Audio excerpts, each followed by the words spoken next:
This one comes from Dylan. Dylan asks, how do you negotiate the value of the company you're selling? So how did you come up with the price? How did you get to a price with your company when you sold it?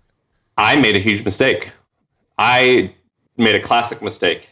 I said the number first. I said these companies typically sell for blank X and blank X. And of course, the first offer. They asked you like, what are your expectations, or what's a range? What price would you be happy with? How did they ask it? I don't even know if they asked it, but I said, I was like, I think I said like, look, like I said, I'm not going to mess around. Like, so these companies typically sell for blank to blank. So if you're in the market, let me know. And the first offer was the low number of that. and the last offer, was it the high number or somewhere in the middle? So it was in the middle, but like the thing is that when we sold the company, the HubSpot stock was $350. And basically a week later, it was like, you could look it up. It was like $550. And then like 3 months after that, it was like $850. Right. So like it changed. The sale price was one thing, but it pretty much changed quickly. But it was like right in the middle of that number. But I made a huge mistake. I should not have done that. And as soon as I said that, I was like, fuck. And you said it in an email. Did I say it in an email? I don't know. It sounded like the story you're saying you said it in an email. I don't remember. No, I think I said it on the phone. Okay. And the woman who I'm now friends with, who was doing the deal, fucking latched onto that like a shark. And and I knew it. And afterwards, I'm friends with her now. She doesn't even work at HubSpot. And I'm like, you got me on that. She's like, yeah, like you said the number. And a great thing to do is after you negotiate a deal, go talk to the person once you're pals and you're on the same team. Say, look, we're on the same team for sure. But man, negotiating that was so, confusing for me. What did I do poorly? Like what would you have? What do you think you would have gone up to? Make me hate myself. What do you think you could have gone up to? And you just ask a bunch of questions to try to suss out what got them interested, what made them hesitant, how they figured out the value, what they were willing to negotiate to, what mistakes you made in negotiation. Because you get so few reps at negotiating, it's important to do that. But it sounds like, to answer Dylan's question, you did two things. You said, first, you looked up comparables. So you found out comparable sales. So that's how you got a range. And then you made the fuck up in your actual negotiation of that range to like, you actually said the proper range. And which probably cost me, it cost me many millions of dollars. Right. It's like that one decision you made actually was more important than like the previous 2 years of operating, probably. Yeah. A bunch I don't like thinking about it, but yeah. How did you do it? I did not say a number right away. I fucked up in one regard, which was I let my emotion. So the way we decided to sell was, there was nobody coming and knocking on our door saying, we need to buy you. You're the best. We want to be in the business of you. I was basically, frankly, I saw the writing on the wall for my business. I was like, okay, I think this is not zero, but it's not going to be huge. So what do I want to do? Do I want to ride out a middle of the pack, like small, like medium-sized outcome for the next 5 years? Or can I just go flip this thing now? And I decided I want to go flip this thing now. I was also really tired because I've been trying to find product market fit with different startups in our idea lab for like 6 years. I was ready for a change in general. And so I told my investor and my co-founder, I said, hey, I want to sell this thing. I think it's time. And they were like, okay, if you want to sell, then let's sell. And I said, all right, let me run a process. I'm going to try to sell this in the next 45 days. So first, that was good because I time boxed it, but I also, it added a lot of pressure. And so the mistake I made when I was figuring out how to sell, I let my emotions of the day dictate how I sold, how hard I sold the company. So what does that mean?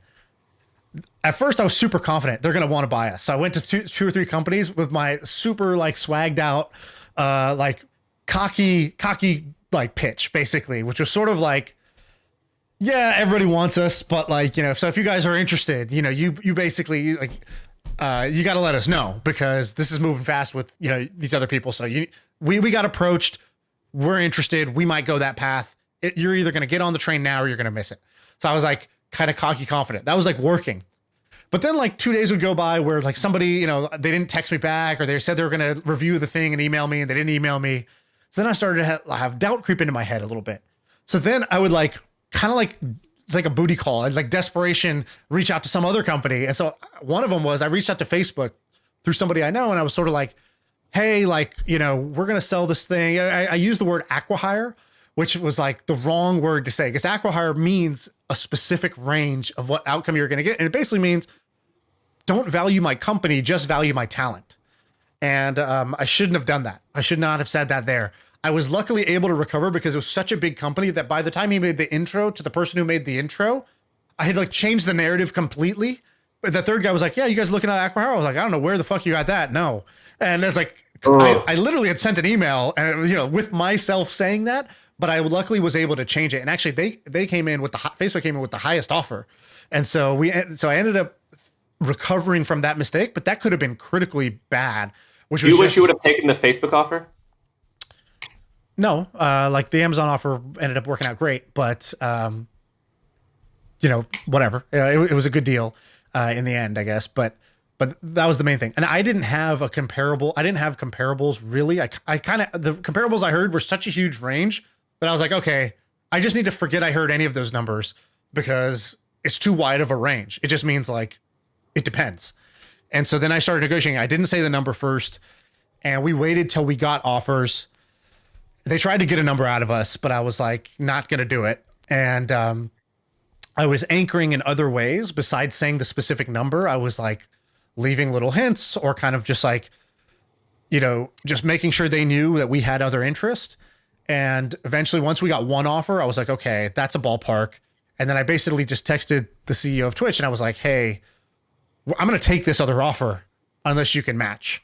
And he's like, you know, give me some time. Let me give me some time. I was like, I don't have time. And he's like, oh, give me an hour. And I was like, okay, I'll give you the hour.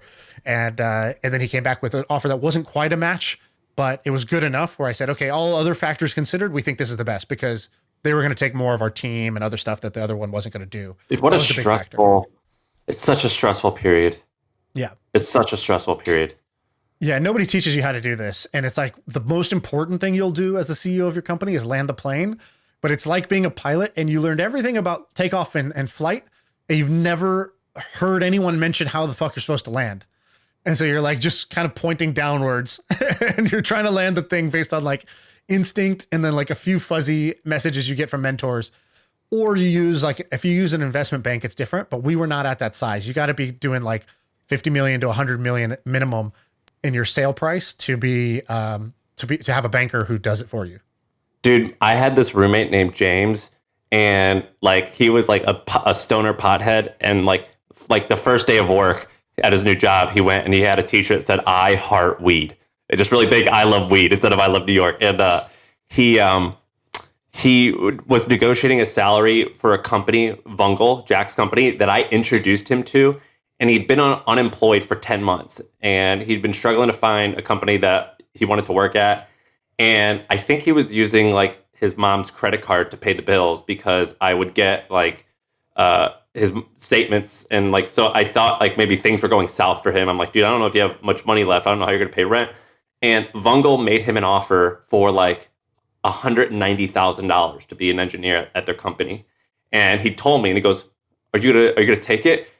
And he like exhales weed and he was like, I don't know, man. I'm not sure if it's worth my time. I'm gonna make him sweat a little bit.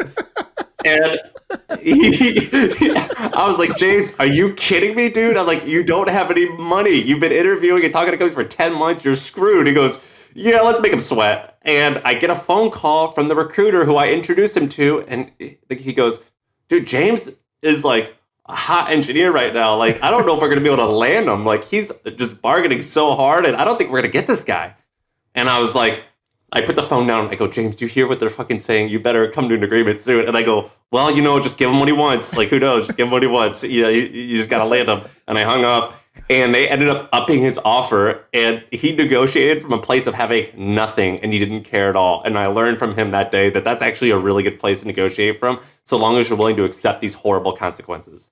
Yeah, I got to actually say that was the most useful thing. Like how we sold our company was I was totally okay if nobody bought it because I was kind of excited about just ending it and going and doing something completely different. Like I was kind of like a maniac in that way. I was like, okay, look, if I got 0 millions out of this, if I got $0, I'm actually kind of excited about that path too. So I was like pretty free in that way. Whereas I think you had a real business that was producing real revenues and profits. You didn't have that option of like not a good, like, you know, not getting a good offer. You needed Dude, a I good felt offer. that way though, where I was like, I'm done. I'm out.